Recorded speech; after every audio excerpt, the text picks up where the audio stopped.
नमस्कार दोस्तों, स्वागत है आपका अपना YouTube चैनल जेके मैट्रिक पे। आज से हम लोग एक नई शुरुआत करेंगे।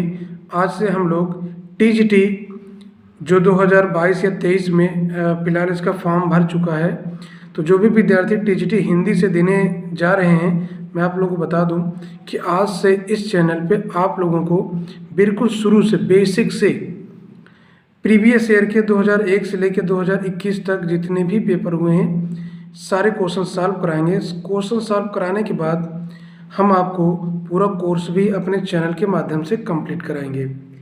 तो ध्यान दीजिएगा दोस्तों, आज से हम लोग एक नई शुरुआत करते हैं। टीजीटी हिंदी 2021 का मॉडल पेपर है और इनमें जो क्वेश्चन आए थे उनके बारे में आज हम डिटेल में चर्चा करेंगे। तो देर न करते हुए आते हैं हम लोग अपने टॉपिक पे। आज का आपका पहला क्वेश्चन है, सिद्ध कवियों द्वारा प्रयुक्त भाषा को कहा जाता है। तो सिद्ध कवियों द्वारा प्रयुक्त भाषा को कहा जाता है डिंगल, अपभ्रंश, अवहट और संध्या। क्या कहा जाता है? संध्या कहा जाता है। अब कहोगे संध्या क्यों कहा जाता है, आइए हम लोग जान लेते हैं। ध्यान दीजिएगा, सबसे पहले जान लीजिए कि सिद्धों की भाषा को संध्या भाषा भी कहा जाता है। सिद्धों ने प्रमुखता दोहा कोश, ध्यान दीजिएगा, जो ये थे आपके सिद्ध, मैं लिख दे रहा हूं, सिद्धों ने प्रमुखता दोहा कोश,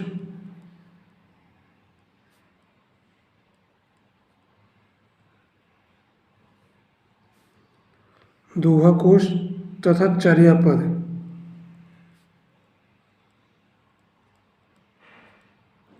चर्यापद जैसे काव्य रूपों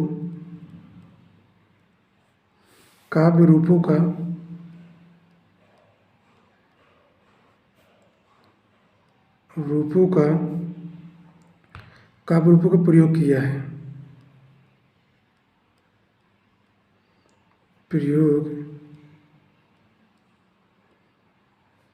है। ध्यान दीजिएगा, ये जो चर्यापद जैसे रूपों का प्रयोग किया है, इसमें क्या है कि कड़वक शैली मिलते हैं, जो कि इनमें जो है कड़वक शैली मिलती है। कैसे मिलते हैं? कड़वक शैली मिलते हैं,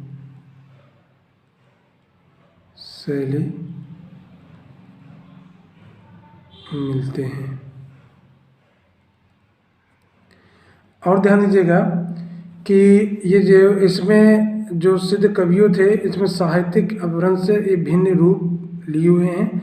इसमें तत्समता की प्रवृत्ति स्पष्ट देखने को मिलती है। चलिए अगला क्वेश्चन हम लोग देखते हैं।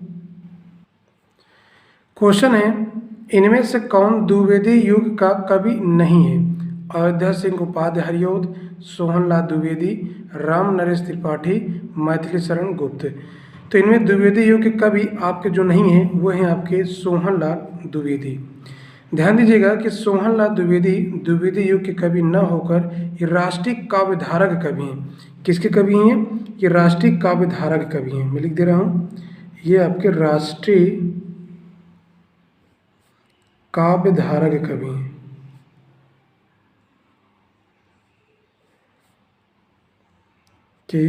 हैं। और ध्यान दीजिएगा, सोहनलाल जो द्विवेदी हैं, सोहनलाल द्विवेदी ये नवयुग के राष्ट्रीय चेतना के अग्रदूत एवं प्रमुख गांधीवादी कवि हैं। द्विवेदी जी बड़े भावुक और राष्ट्रीय, जो द्विवेदी जी थे ये बड़े भावुक और राष्ट्रीय विचारधारा के कवि हैं। इनकी कृतियां में प्रमुख हैं, ध्यान दीजिएगा, जो है आपके प्रमुख गांधीवादी कवि हैं। द्विवेदी जी बड़े भावुक और राष्ट्रीय विचारधारा के कवि हैं। तो द्विवेदी जी की कृतियाँ, ध्यान दीजिएगा, कृतियाँ कौन कौन सी थी? कृतियाँ, द्विवेदी जी की कृतियाँ। पहले आती है भैरवी, युगारंभ,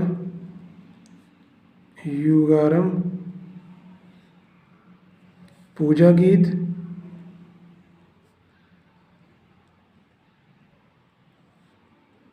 गीत, वासवदत्ता,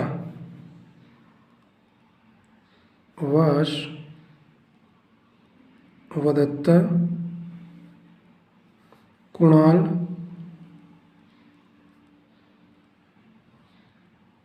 विश्पान,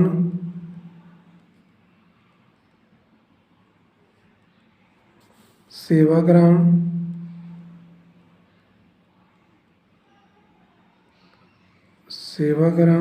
प्रभाती,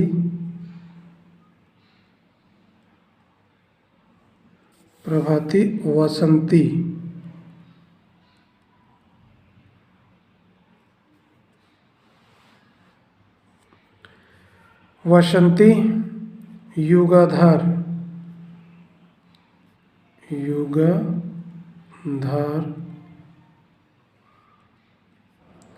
और चित्रा आदि हैं।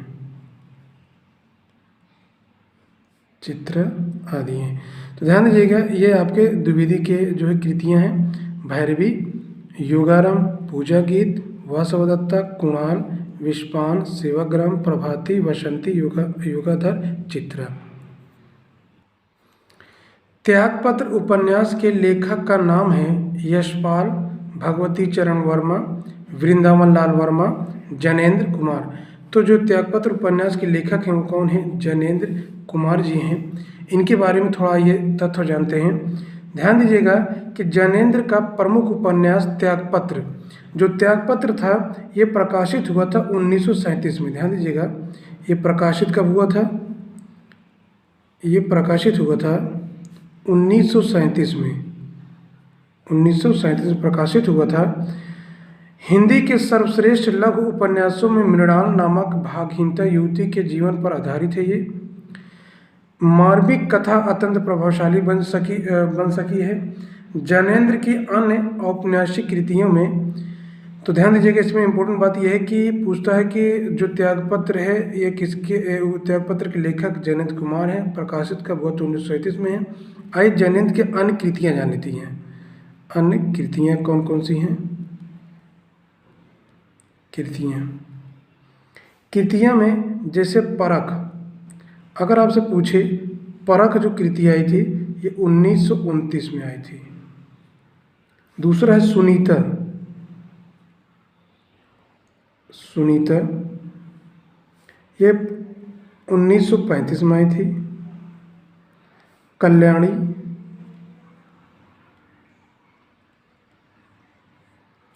कल्याणी 1939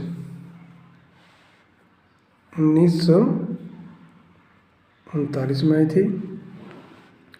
फिर सुखदा आई थी। सुखदा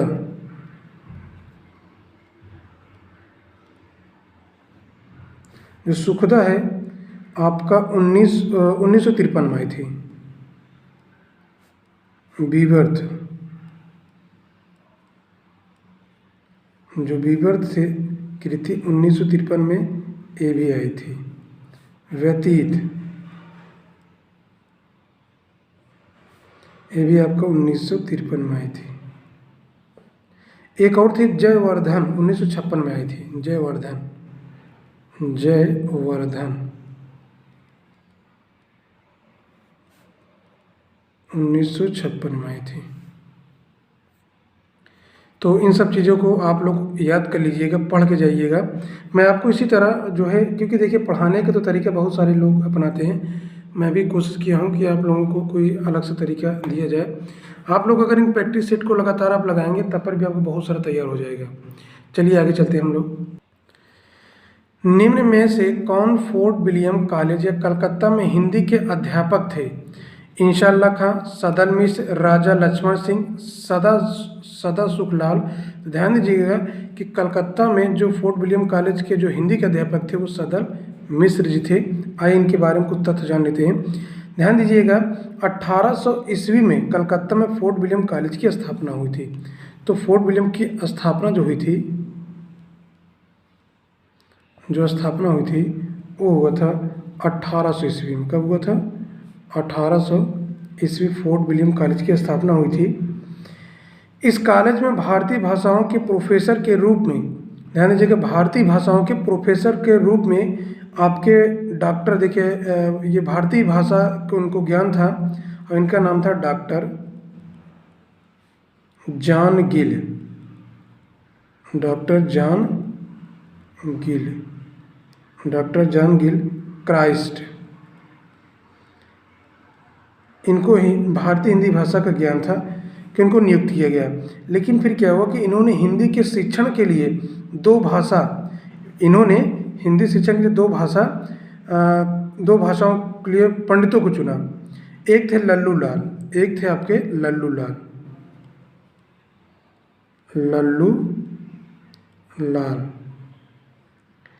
और एक आपके लल्लू लाल थे, एक थे आपके सदल मिश्र थे। कौन थे?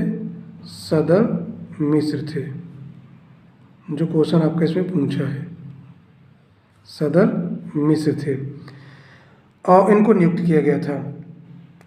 और फिर क्या हुआ कि जबकि सदा सुख लाल थे, सदा सुख लाल, सदा सुखलाल जी, इन्होंने क्या किया था कि यहाँ पे सुख सागर लिखा था। क्या लिखा था? सुख सागर नाम से कृति लिखा था। फिर आपके इंशाअल्लाह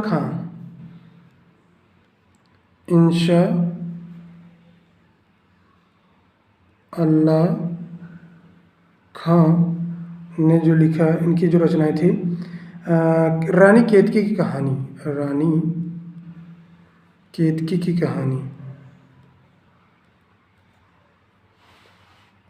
रानी केतकी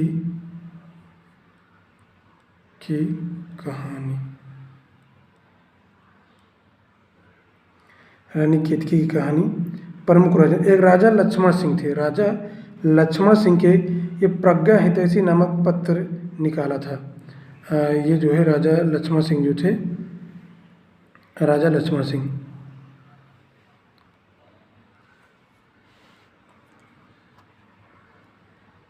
राजा लक्ष्मण सिंह ने एक पत्र निकाला था, और पत्र था प्रज्ञा हितैषी। क्या था? प्रज्ञा हितैषी नामक पत्र निकाला था। और इन्होंने ही, ध्यान दीजिएगा, प्रज्ञा हितैषी नामक पत्र निकाला था। रघुवंश मेघदूत तथा अभिज्ञान शकुंतलम का हिंदी में अनुवाद किया था। ध्यान दीजिएगा, ये काफ़ी महान व्यक्ति थे। मैं लिख दे रहा हूँ, रघुवंश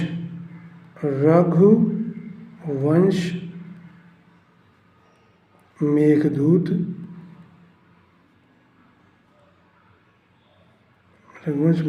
अभिज्ञान शकुंतलम,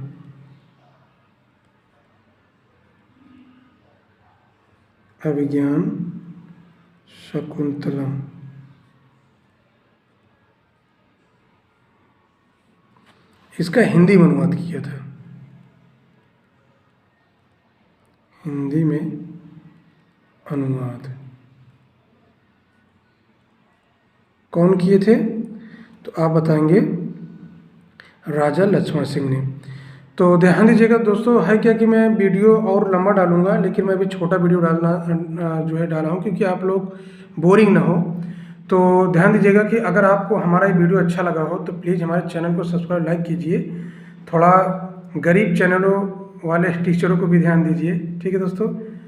तो वीडियो को देखने के लिए धन्यवाद। Thank you for watching.